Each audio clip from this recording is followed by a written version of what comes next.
Welcome back to playground lesson number 2. Today we're going to talk about using the swings. With the help of Mrs. Avalar and Mrs. Miller, you will see how you should use the swings during recess. Before we begin the lesson, I want you to review with your teacher how you should use the swings. Let's see if you can remember what you learned last year on using the swings.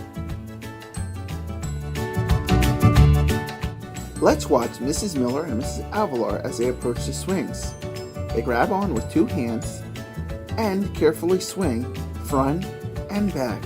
Notice they're not swinging side to side. Great job, Mrs. Miller and Mrs. Avalar. Next you'll see how Mrs. Miller and Mrs. Avalar slow down and prepare to exit the swings. Notice they're dragging with their feet. They are not jumping off the swings.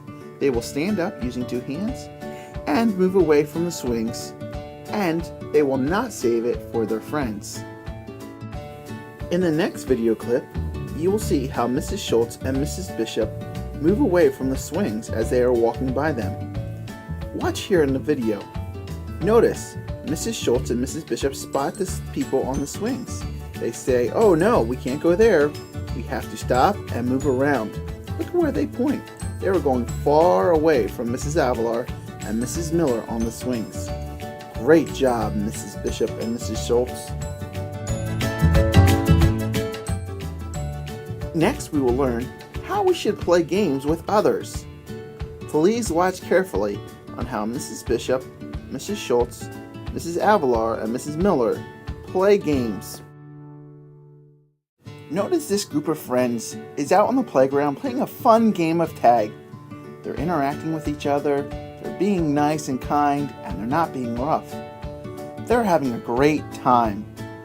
But what should you do if you come across a student that is all by themselves?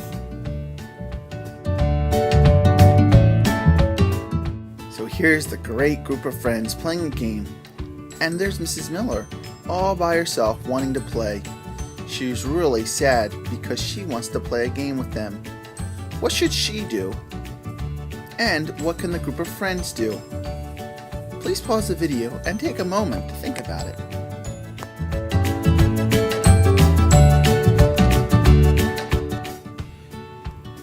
Let's watch and see this group of friends as they're playing. Let's see what they do. Mrs. Avalar just spotted Mrs. Miller playing all by herself. They asked her to play and she said yes. What a great suggestion, Mrs. Avalar. Now they are all playing together, having a great time. So if you see a student on the playground playing all by themselves, what can you do? You can invite them to play with you.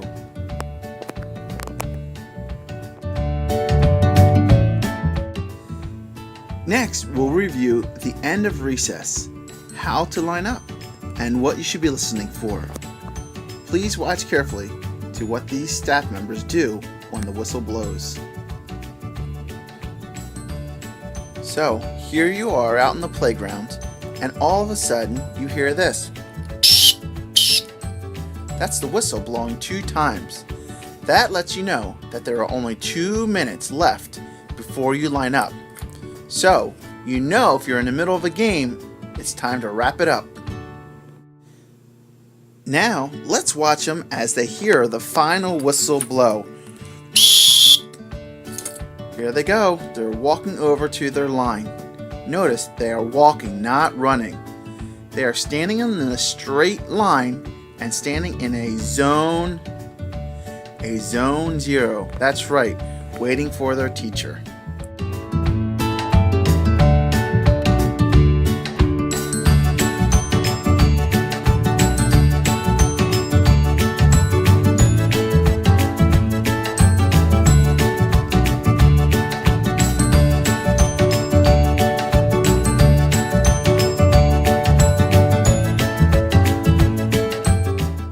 Now that we've concluded this lesson, I would like to point out the boundaries of the playground.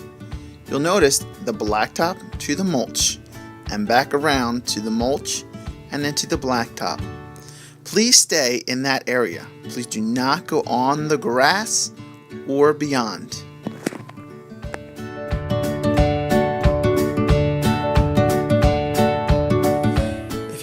to review our SWIBS playground expectations, here is the poster hanging up in the hallway next to the playground door.